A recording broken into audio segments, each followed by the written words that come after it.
नमस्ते बच्चों, 7th class के विज्ञान विषय में आप सभी का स्वागत है। पिछले वीडियो में हमने यहाँ पर आप देख रहे हैं श्रवण के बारे में चर्चा करी थी, यानी जो है ऊष्मा का स्थानांतरण किस प्रकार से होता है और श्रवण की प्रक्रिया कैसे कार्य करती हैं। आगे हम इस वीडियो में बात करेंगे, इसकी क्रियाकलाप के माध्यम से सबको समझते हैं। गोल पेंदे का फ्लास्क लीजिए। यदि फ्लास्क उपलब्ध न हो तो बीकर लिया जा सकता है। इसे जल से 2/3 भरिए, इसको किसी तिपाई पर रखिए अथवा फ्लास्क को रखने का कोई ऐसा प्रबंध कीजिए जिससे कि आप इसके नीचे एक मोमबत्ती रखकर इसे गर्म कर सकें। चित्र में आप देख रहे हैं इसको।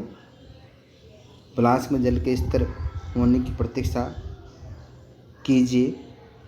एक स्ट्रो की सहायता से फ्लास्क के पेंदे पर पोटेशियम परमैंगनेट का एक क्रिस्टल धीरे से रखिए। क्रिस्टल के ठीक नीचे मोमबत्ती जलाकर जल को गर्म कीजिए।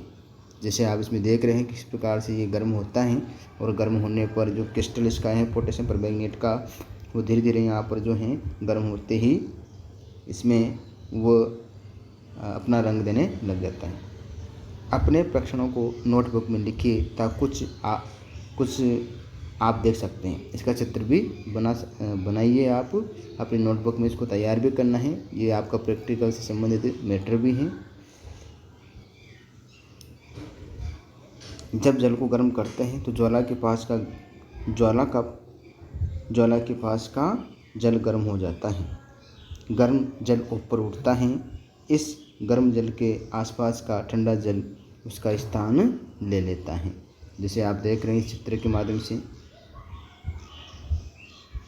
तो ये ऊष्मा लेने के लिए आ जाता है। फिर ये जल भी गर्म होकर ऊपर उठता है तथा आसपास से जल फिर इसके स्थान पर आ जाता है।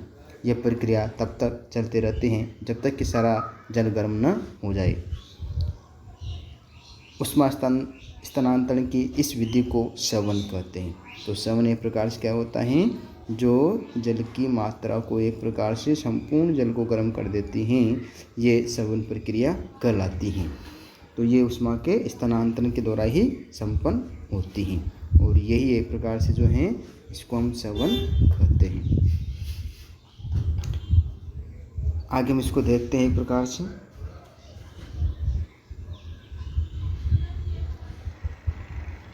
इसमें आप देख रहे हैं ये ट्रिपेड स्टैंड हैं, 3 इसके जो पैर बने हुए हैं, ये ज्वाला है, ये फ्लास्क हैं, और इसमें जो आपको रेड रंग का दिखाई दे रहा है, गुलाबी रंग का, तो ये एक प्रकार से क्या है, पोटेशियम परमैंगनेट का क्रिस्टल है।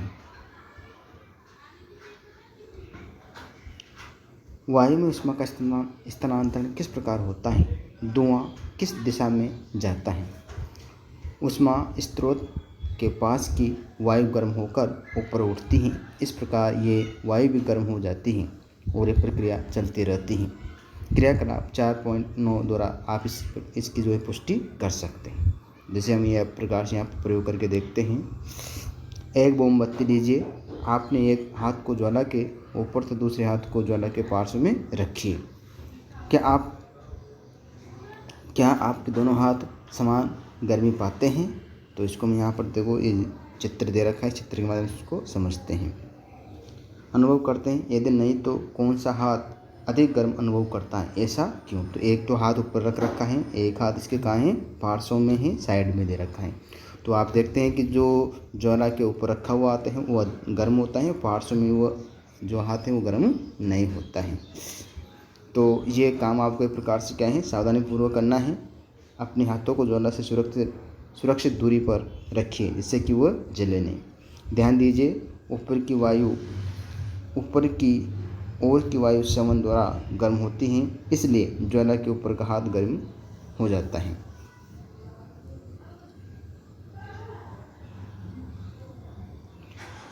अनुभव करता है, तथापि पार्श्व की वायु श्रवण द्वारा गर्म नहीं हो पाती है, इसलिए ये वायु लोक के ऊपर की ओर वायु जैसी गर्म नहीं लगती हैं। तटीय क्षेत्रों में रहने वाले लोग एक मनोरंजन घटना का अनुभव करते हैं। दिन के समय स्थल, यानी दिन के समय की हम बात कर रहे हैं, स्थल एक प्रकार से धरती या स्थल, जल की अपेक्षा शीघ्र गर्म होता है। तो दिन के समय जो है स्थल जल की अपेक्षा क्या होता है, गर्म होता है। तो दिन के समय जो स्थल गर्म रहता है और जल एक प्रकार से वो कम गर्म रहता है। स्थल के ऊपर की वायु गर्म होकर ऊपर उठती है, यानी स्थल के ऊपर की वायु गर्म होकर कहाँ उठती हैं, ऊपर की ओर उठती हैं। कब, दिन के समय में। इसका स्थान लेने के लिए समुद्र की ओर से ठंडी वायु स्थल की ओर बहती है। तो समुद्र की ओर से ठंडी वायु कहाँ पर बहती हैं, स्थल की ओर बहती हैं। चक्र को पूरा करने के लिए स्थल की ओर से गर्म वायु समुद्र की ओर बह जाती है। चित्र पॉइंट 4.11 में आपको दर्शाया गया है। समुद्र की ओर से आने वाली वायु को समुद्र समीर कहते हैं, यानी समुद्र से आने वाली जो वायु है स्थल की ओर वह समुद्र समीर कहलाते हैं। समुद्र समीर की ठंडी वायु का लाभ उठाने के लिए तटस्थ क्षेत्रों के भवनों में खिड़कियां समुद्र की ओर बनाई जाती हैं।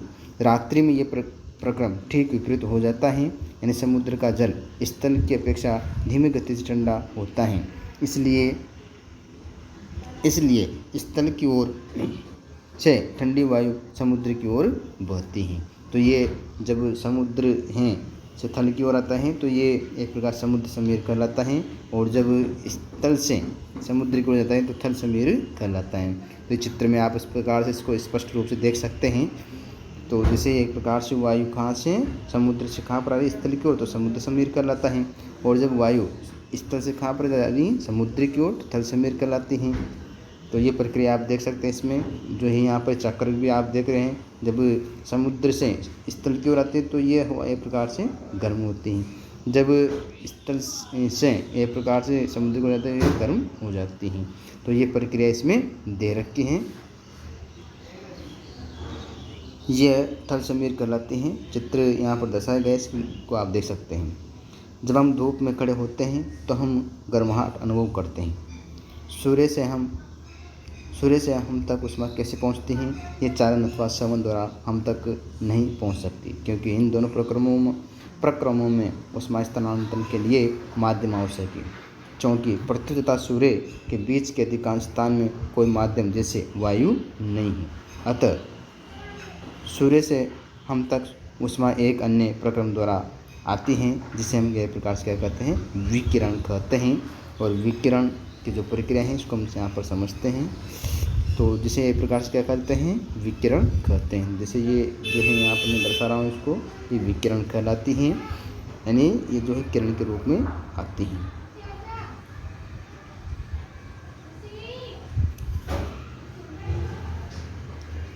विकिरण द्वारा उष्मा के स्थानांतरण में किसी माध्यम जैसे वायु अथवा जल की आवश्यकता नहीं होती। माध्यम विद्यमान हो या न हो, विकिरण द्वारा उष्मा का स्थानांतरण हो सकता है। जब हम किसी तापक यानी हीटर के सामने बैठते हैं तो हमें इसी प्रक्रम द्वारा उष्मा प्राप्त होती है। ज्वाला से हटाकर रखा कोई गर्म बर्तन ठंडा होते समय अपनी कुछ उष्मा को विकिरण द्वारा ही परिवेश को स्थानांतरित करता है। हमारा शरीर विकिरण द्वारा ही परिवेश को उष्मा देता है तब उससे उष्मा ग्रहण करता है। सभी गर्म पिंड विकिरण के रूप में उष्मा विकिरित करते हैं।